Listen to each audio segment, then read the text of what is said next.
Don't you dare touch that, back away, now. Her voice split the humming silence, sharp as the slap of a playing card on wood. I said drop it right now. The dim, wood-paneled room held its breath. Boards groaned as someone shifted, a quick inhalation, a scraping step. You're not going to fool anyone, the whole town's watching. Fingers curled, unwilling to let go. Last chance, you lie again and this goes live. Her hand was steady, knuckles white, phone screen aglow. You've ruined enough, haven't you? His voice croaked, thick with desperation. Nobody here believes you, she shot back, teeth clenched. Let them decide. The digital glare lit up both faces in the hush before the breaking point. To understand how she found herself facing down that man, phone in hand, everything on the line, you have to go back to 43 days before the orchard was ever a battleground. A brittle whine of insects cut through the muggy air as Gwen shoved the faded cardboard box across the metal step of her battered pickup. The August heat pressed in slick, relentless, and the crumbling trailer perched on the edge of Otsiego's gravel lot looked more like a condemned bait shop than a home. Inside the box, her mother's photos rattled against a chipped snow globe, a thrift store mug, and exactly $26 in quarters. What she owned, reduced to a single, sagging heap. You'll want to get a tetanus shot living in a place like this, called a voice that stank of mirth and cheap menthols. Two old-timers sat perched atop battered lawn chairs 3 trailers down, aiming smirks at Gwen's shivering dog and her overstuffed duffel. God bless you for moving in, honey, the other called, raising a Pabst can in lazy salute. Welcome to paradise. She bit down on the urge to shout back, letting the hound's growl stand for her. She knew everyone here, every bitter tongue, every humorless glance reserved for the ex-wife who lost everything. That's what she was now. $40, that's all she'd walked away with. Not even enough for the name-brand groceries, much less another lawyer. The rest, the Brick family home, the cars, the savings account tucked away for a rainy day, now belonged to Rick. Her ex-husband with his ironclad prenup, his Wolverine grin, and the silent, shallow grave somewhere near the property line that neither of them had dared to visit since they were kids. She'd been orphaned at 17, left only with her kid sister Casey, and a stubborn hope that hard work and good choices could shape the past into something better. Life, as it turned out, didn't care about good intentions. And yet here she was, holding a battered matchbook and checking for any address that might lead her somewhere else. That's when her key slipped, catching on the broken edge of the stone hearth inside the trailer. The brick wobbled, scraping loose, just wide enough for her to see it. A weather-stained, hand-sketched map on lined paper, faded blue ink crossing boundaries she'd never been told about. She palmed it quick, lips pressed tight. The ink read, Beyond Creek, West Fence. A curl of arrows twisted into the edges of what? If you've ever watched someone strip you of your whole life and dared to look for answers anyway, lean in closer. This is Gwen's story, and she was just getting started. When the map's musty paper scratched against her skin, Gwen felt the burn of possibility for the first time in months. The trail wound past the orchard. Could it really go beyond the stunted apples, out into the brush where sunlight tangled itself into the kudzu? Her boots bit into mud as she passed rusted-out swings and the husks of half a dozen failed gardens. Casey, her younger sister, was not far behind, breathless and clutching a single plastic grocery bag like it was the Holy Grail. Gwen, maybe leave it for tomorrow, Casey huffed, sweeping sweat-slick hair from her eyes. You know how fast that storm rolls in. Not waiting, Gwen grunted, matching the groan of the warped porch light swinging above. Just be ready to run if we find snakes or squatters. Casey's laugh was thin, or Rick coming to gloat, real possibility, you know. They had both grown up seeing their family's land as more curse than blessing, tangled roots and angry ghosts, secrets gnawed into their bones. But hunger and anger were nothing new to Gwen, they suited her fine. Walking out past the broken split-rail fence, the sisters ducked beneath a canopy of Spanish moss. At the back of the orchard, Gwen followed the map's curving edge, her pulse drumming quick as they moved past the boundary Rick had left them, according to the prenup that had taken everything he could squeeze legally.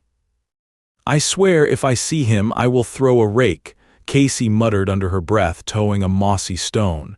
"You trust this map?" "Don't trust, just curious," Gwen replied. She traced their late mother's handwriting in the margin. "Home is always wider than it looks." She almost laughed. Their mother had said so many things that didn't make sense until years later. Casey stopped short, pointing to a low ridge behind the creek. "That brick in the chimney, it's different." They clawed through knee-high grass. Gwen knelt, fingers tracing the warped mortar, and pushed. The brick yielded just as the map had promised.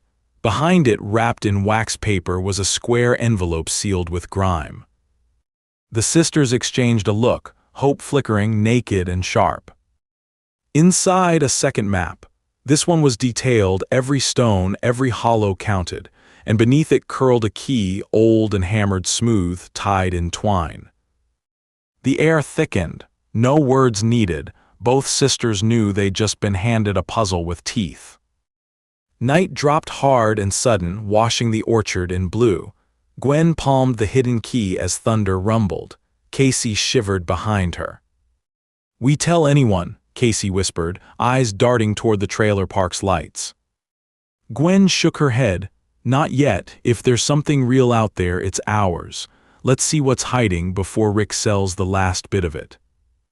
They turned back, barely outpacing the rain as it swept over the orchard, map crumpled tight in Gwen's jacket. Hope, for the first time, felt like more than a myth. Sleep came in splinters that night. Rain hammered the tin roof while Gwen's phone buzzed with new pushes, reminders of unpaid bills, lease threats, and toward midnight, a notification of Rick's latest filing. He wanted to sign over the southern fields to an oil company in 45 days. It was his land, after all, or so his lawyers claimed. Gwen's jaw clenched as she read. Casey swore softly from the cot beside her, her voice thick with exhaustion. "He's not going to stop." Gwen shrugged into a damp shirt, eyes fixed on the sunrise. "Neither are we. Tomorrow we go find whatever that map's hiding, before he buries the truth along with the rest." Early light seared through willow branches as the sisters packed a battered backpack with flashlights, gloves, and a 2-day-old loaf of bread. Gwen drove the old pickup onto the muddy access road, cursing every pothole as they inched past Rick's new fence line, chain and padlock shining in the dew. "You think he even knows this part is ours?" Casey mused. Gwen tipped her chin toward the glove box. "He knows more than you think, he just doesn't want us to." Tension simmered between them as the creek's banks swelled at their boots. Childhood memories flickered, afternoons spent fishing, secret dares whispered over swampy water, Rick sneaking off with pilfered cigarette packs. He'd always been so damned sure he could talk his way out of anything. On the far side, the sisters reached a cluster of moss-coated boulders marked on the map. Gwen paused, breath catching on something cold, a memory of their father's graveled warning. "Some secrets best stay buried, you hear." Casey bent down, scraping aside a tangle of vines. "There's another mark here, see, like an X." Gwen nodded, fist tight around the key. She pressed it into a shallow hole at the base of a larger stone and twisted. A click echoed, dirt shifted. They pried at the rocks until the heavy slab rotated, exposing a cavity lined with metal sheeting. Inside was a battered lockbox and a curled scrap of oilcloth. Casey's hand shook. "You open it." Gwen obliged. The lock yielded, creaking open on rusted hinges. Inside, bundles wrapped in wax paper, the unmistakable crisp edges of old bills. She pulled free a stack, $100 notes, their faces ghost-perfect despite the years, the dates shouting 1933. "God," Casey whispered, voice choked with disbelief. "Is that real?" Gwen shuffled the stacks. Bundles, not one or two, dozens each packed tight, sealed away from light and ruin. Thousands of bills, possibly millions if the rest of the cash proved true. And beneath them, another envelope, this one thick with legal paper, a heavy notarized stamp pressed in blue. The sisters gaped at their accidental fortune. a hoard untouched by time, waiting for the right desperate hands to lift it free. Neither spoke, the rain ticked louder. Gwen's mind raced with questions. Whose money was this? Who hid it out here, and why had their mother's maps led straight to it? Was this why Rick fought for every inch? Casey broke the silence first, her voice trembling. Tell me we're not dreaming. No, Gwen breathed, throat dry. But we're a long way from cashing out. We've got a war coming now. Casey pulled out her phone, flashlight trembling as her hands tried to steady. You think Rick knows about this? Gwen's lips curled. If he doesn't, he'll want us soon enough. By the dim blue light, they found what Rick had tried to erase. The deed to the land itself, handwritten and notarized in 1936, signed over from a name neither sister recognized. The boundaries marked traced a plot at least 10 times wider than Rick claimed, snaking far into the brambly lowlands beyond the orchard's edge. That can't be right, Casey whispered. All those years he said the court split it fair. Gwen thumbed through the pages, tax stamps, old signatures. The legalese was dense, but the numbers were clear. The rest of the land, everything that wasn't the rotten orchard or a wreck of a trailer, had once belonged to their family. Rick's claim, it seemed, rested on fraud-slicked paperwork and more than a little luck.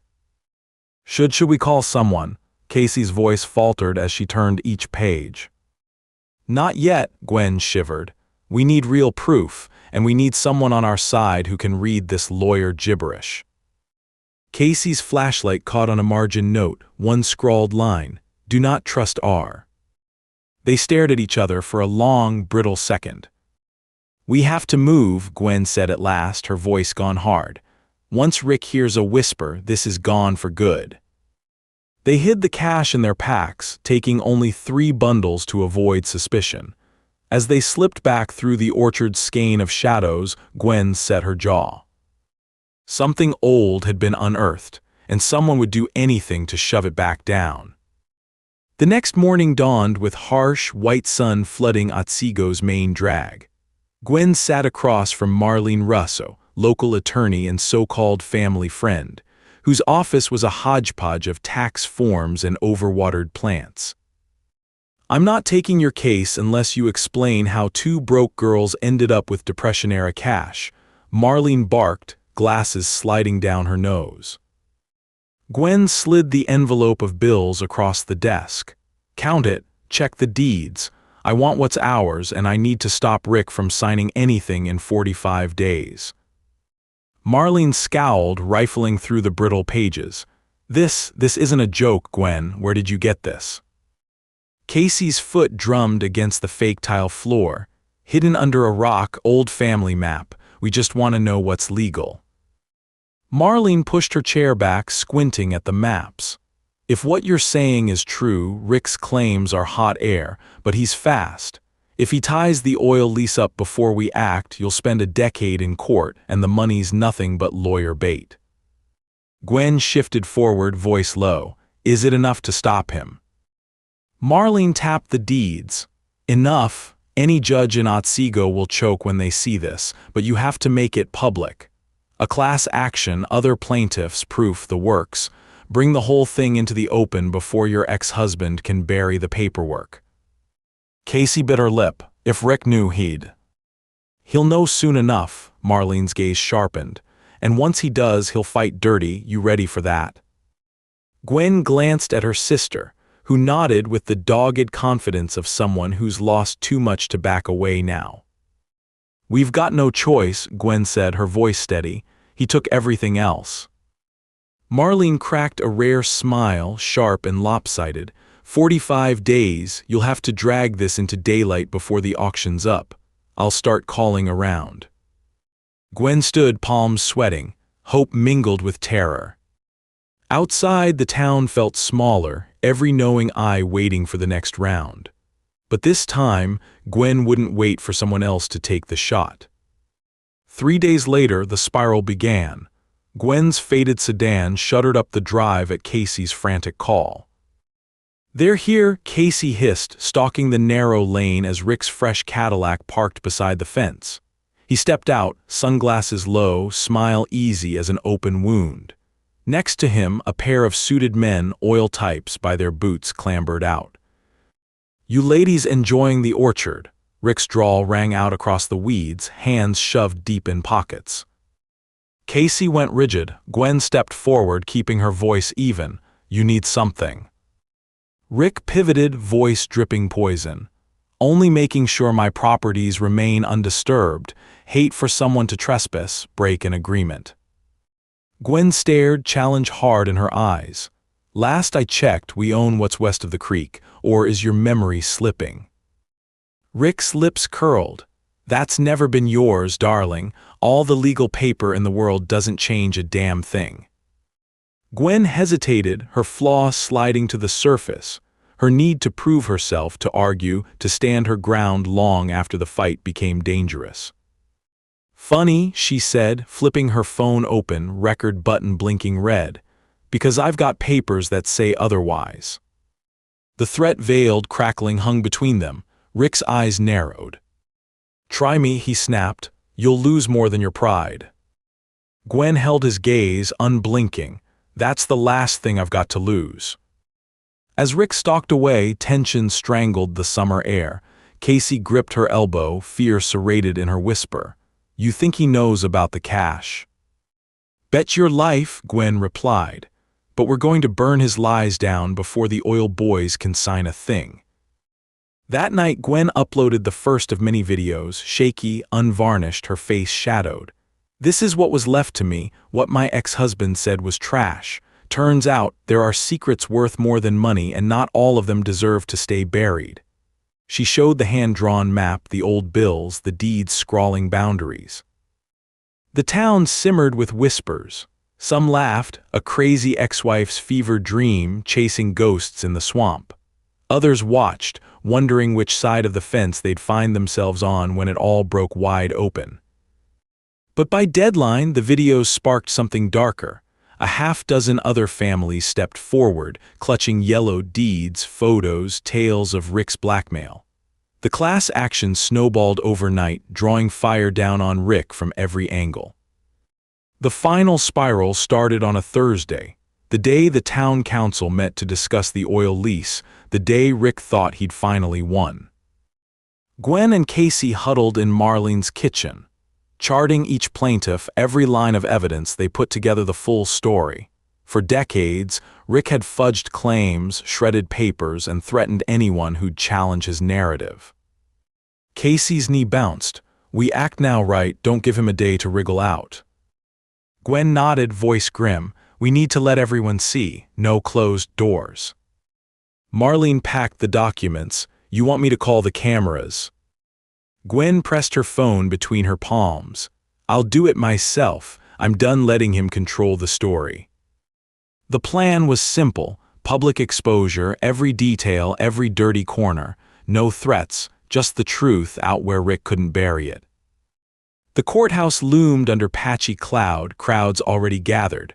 Oil reps, neighbors, news crews, all watching, hungry. Gwen counted the seconds on her phone before showtime. "You ready?" Casey asked, worry stamped into her jaw. "Ready enough," Gwen said, tucking trembling hands into her pockets. Inside the hearing room, the lights were harsh, turning sweat to liquid nerves. Rick waited at the far end, a shark in a sport coat, his legal hounds at his flanks. He didn't look up when Gwen entered. He didn't need to, or so he thought. Marlene ushered the sisters to the front. The doors closed, voices dropping an octave. The clerk rapped a gavel. "Let's settle this quickly," he sighed. Gwen stepped up, holding the deed between thumb and forefinger. All eyes darted to her, to the folded paper, to the flaring red light on her phone's camera. "Today's hearing isn't just about paperwork," she began, eyes fixed on Rick.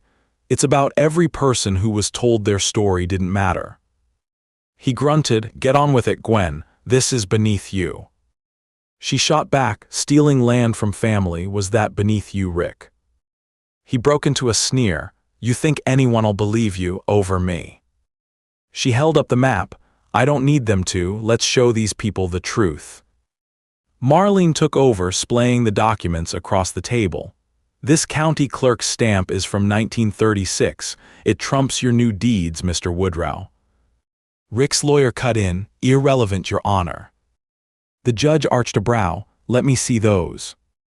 As the judge combed through the bundle, Gwen's phone streamed the moment live. The comments poured in, some support, some venom, others questions she couldn't answer. It's all lies, Rick growled, voice strangled, turning to the audience. She's manufacturing. Gwen cut him off, voice diamond bright. You want evidence, here's the note. Do not trust R. My mother wrote that the week she died. She warned us and you still tried to erase her. He lunged, snatching at the paper. Casey jumped back. Don't you dare touch that, back away. Now, Gwen's voice carved through the chaos. I said drop it, right now. She advanced, angling her phone for the crowd, voice low and sure. You're not going to fool anyone, the whole town's watching. The entire room froze, every face peeled to the drama at the front. Rick straightened, shoulders shaking, voice reduced to a pained whisper. You've ruined enough, haven't you? She glared, fire in her stare. Let them decide. The judge's gavel cut the air. Enough, I've heard more than I need. Rick's lawyer hissed, we demand an adjournment. The judge shook his head, firm, final. This hearing continues, and those deeds, if validated, nullify every lease since 1973. This affects not only Miss Woodrow but dozens of families. Marlene exhaled a jagged sigh. It's over. But Gwen wasn't done. She turned to the live stream, voice trembling but strong. This is what fighting looks like. For everyone who ever lost their voice, take it back now. A shiver went through the crowd. For all his bluster, Rick faded into the background, lawyer red-faced beside him. The consequences unfurled like a bad storm. The oil company pulled out. Community leaders shunned Rick, his business dried to crumbs. One by one, neighbors unfriended him, refused his handshake, withdrew support. Within a month, Rick was a pariah, ostracized, bankrupted by a lawsuit now led by a dozen families. He lost the lease, the cars, and in a poetic twist, the legal counsel that once shielded his every move. The ripples didn't stop there. Otsiego's residents watched as the sisters took the patchwork property, once a thorn, now a lifeline, and began the slow work of rebuilding. In the orchard's dead rows, Gwen envisioned something alive. Soil tilled, apples regrafted, fences replaced not to divide but to keep the new growth safe. Neighbors, once cold as river stones, watched her harvest saplings, tend beehives, pour sweat into every furrow. Casey helped launch a cider house on the old ridge, hiring locals who'd lost jobs after Rick's schemes. Where the creaking trailer once sagged, a sign now hung, homegrown by hand for all. Sometimes she still caught her own reflection in the kitchen window, mud-stained, laughing, alive in ways she'd forgotten she could be. Justice wasn't a thunderclap, but a steady peeling back of every rotten board Rick left behind. As new apple blossoms unfurled white as secrets, Gwen understood. The past kept growing, even as she let go. She scrawled the old map's final words above the doorframe. Home is always wider than it looks. If you've watched a lie unravel and put your own broken pieces back together in the open, this one was for you. Nobody ever handed Gwen a second chance. She dug it out herself, one brick, one fierce hope at a time. And as Otsiego's air filled with the scent of cider and wild grass, the truth, once buried and bitter, rose up as sweet as spring. Gwen's hands itched with the work of spring, calluses forming, earth caked beneath her nails, wrists sore and skin brown by honest labor beneath the kindling sun. She knelt under a gnarled old apple, snipping last year's dead fruit, embodying forth reluctant new buds, mind whirring with lists. Fence to mend, seedlings to transplant, sap taps to check. Already the morning was filled with a scatter of voices, laughter wafting from Casey, and a cluster of volunteers painting the cider house stoop. Casey's dog Saint, rescue mutt and orchard guardian, chased grasshoppers in a frenzy, his tail carving mad circles, paws sticky with mud. "Hey, boss," called a warm baritone from behind. "You mean for me to rebuild the north gate with two left hands? Or are you gonna show me which way the hinges point?" Gwen grinned, straightening and tossing her braid behind her shoulder. "Wouldn't trust you with a rake, let alone a drill, Charlie," she teased. Charlie Paxton, neighbor and newly minted foreman, took the joke with his usual sideways smirk, eyes as blue as the June sky.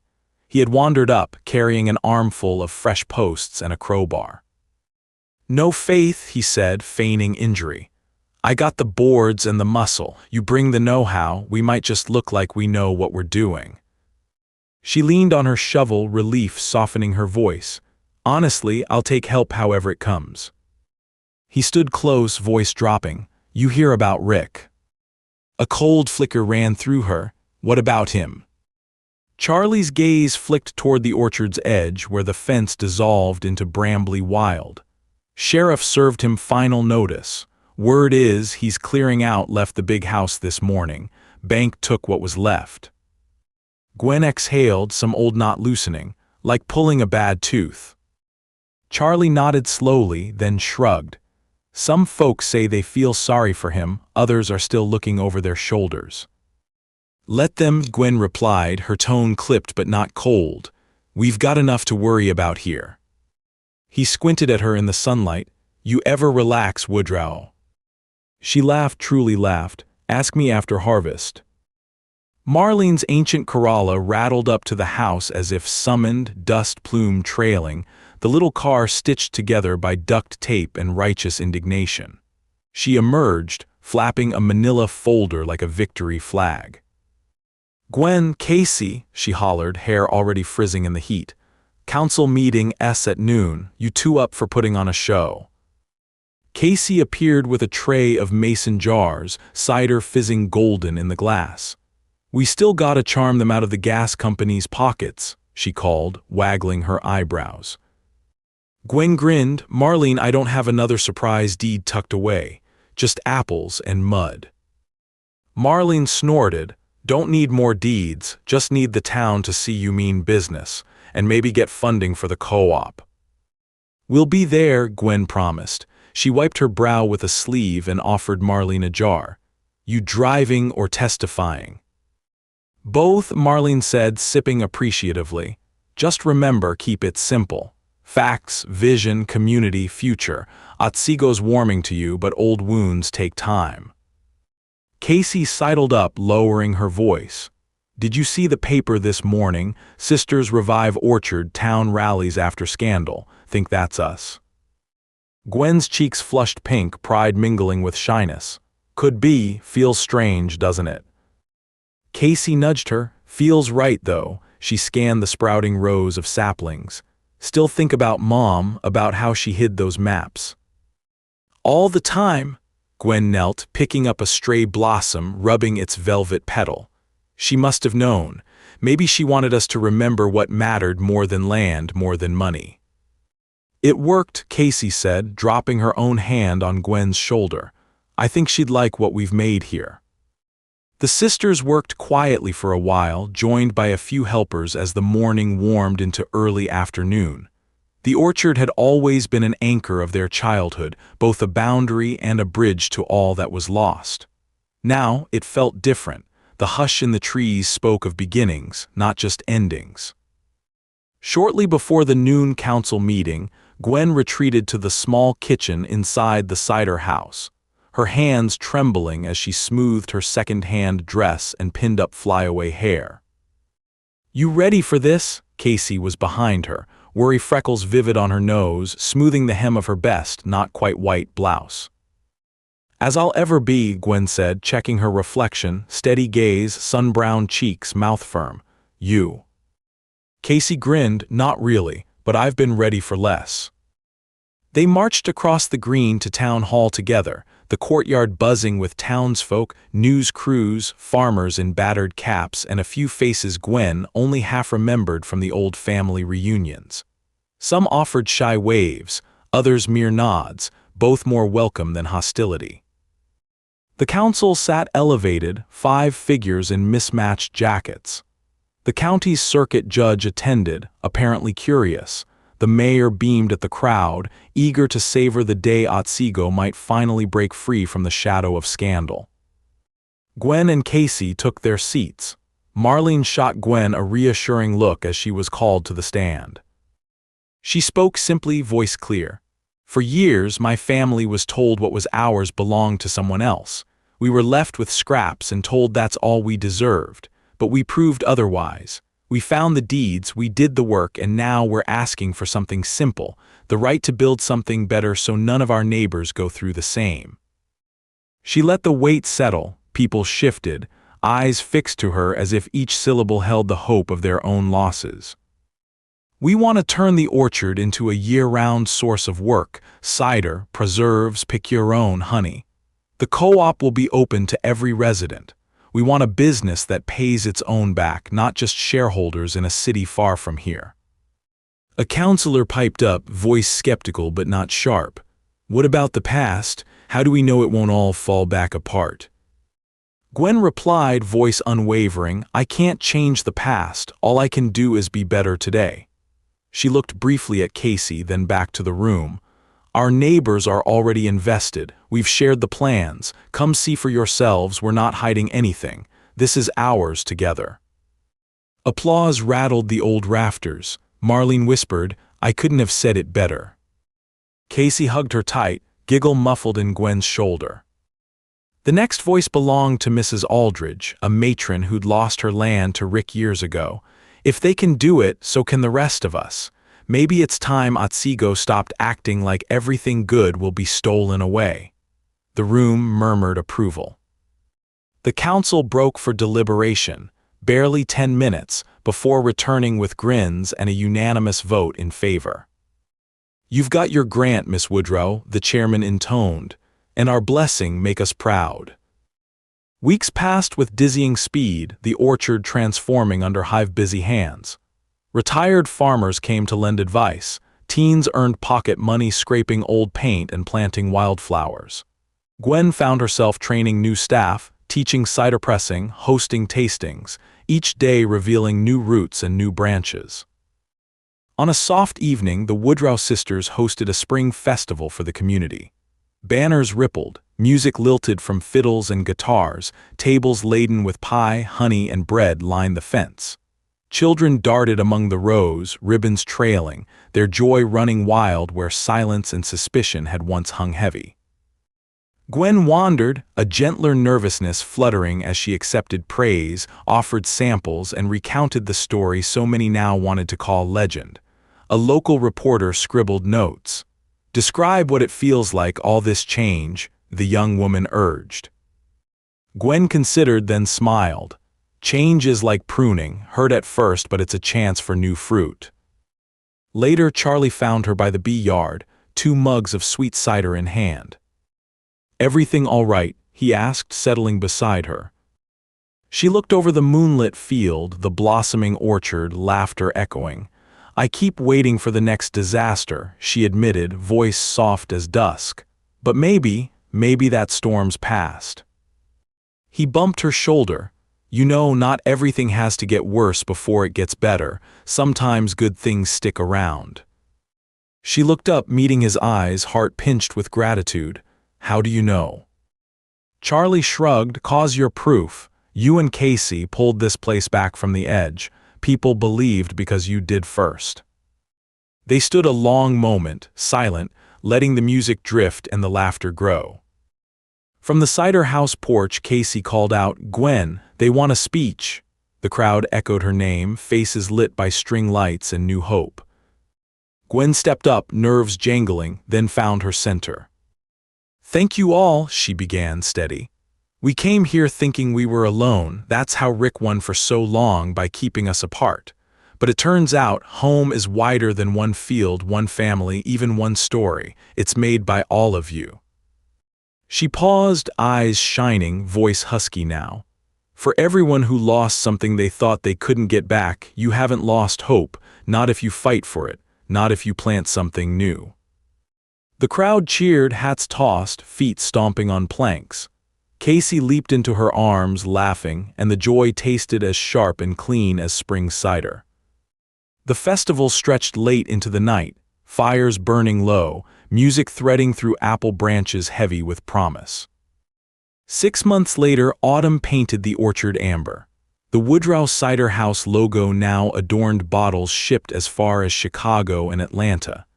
Jobs had returned to Otsego, folks who'd once doubted offered advice, recipes, even pies. Gwen stood with Casey at the orchard fence, watching a new generation of trees, grafted from the old, sturdy with shoots of hope, wave in the crisp breeze. "Think we'll stay lucky?" Casey asked. Gwen squeezed her hand, smile easy and sure. "We made this, it's not luck, it's ours." As evening fell, Gwen slipped to the ridge where the original map had led them. Clouds scudded overhead, cold wind stirring her hair. She looked at the land, the fields, the orchard, the kitchen lights blinking on, and felt the whole boundaryless sweep of home. At her feet she buried the last of the oil-stained deeds, ashes, now, in a single jar. She whispered a quiet thanks to her mother for leaving behind not just secrets but direction. Then Gwen turned, striding toward the warmth and laughter, the good work left to do. She didn't look back. The future, for once, was bright enough. And as the moon climbed above Otsego, it was a new legacy she carried. Hope rooted deep, truth unburied, sisters and friends, and the wild, unbreakable promise that home really was always wider, big enough for forgiveness, for growth, and finally for peace.